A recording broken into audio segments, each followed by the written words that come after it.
banyak PMI atau pekerja migran Indonesia yang terjebak di wilayah-wilayah konflik di Timur Tengah. Jadi Anda bayangkan, di saat sedang konflik kena pandemi COVID-19, tentu sudah pasti terlantarkan. Nah, untuk itulah kami mengawasi betul bahwa Kementerian Luar Negeri melakukan tugas yang menjadi fungsi utama mereka dalam melakukan diplomasi perlindungan warga negara Indonesia. Beberapa prinsip yang harus dipenuhi tentunya adalah: satu, bahwa mereka adalah warga negara Indonesia. Artinya negara harus hadir. Kedua, sebisa mungkin memang mereka harus repatriasi mandiri. Tetapi apabila tidak bisa melakukan repatriasi mandiri, ada dua hal lagi yang perlu diperhatikan. Apakah terjerat masalah hukum atau tidak ada masalah hukum?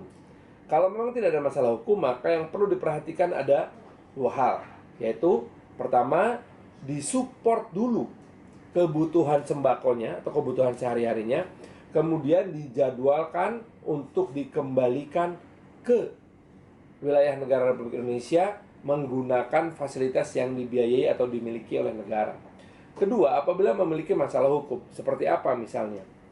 700 lebih jemaah tablik warga negara Indonesia di India ini, ada beberapa yang kemudian bermasalah secara hukum karena dianggap melanggar hukum atau diberlakukannya hukum karantina di India. Nah, untuk itulah maka kami memastikan pemerintah Indonesia melakukan pendampingan hukum tersebut. Nah, jadi prinsip-prinsip perlindungan, prinsip-prinsip pendampingan hukum itu harus dipraktekkan betul dan diawasi betul oleh kami-kami yang ada di Komisi 1 terhadap kerja yang dilakukan oleh pemerintah melalui diplomasi di Kementerian Luar Negeri. Itu salah satu hal yang paling penting yang kita perhatikan sekarang. Bagi kami di fraksi Nasdem, repatriasi warga negara Indonesia di luar negeri dalam kerangka pandemi COVID-19 tentu saja merupakan langkah yang tidak bisa dikompromikan lagi.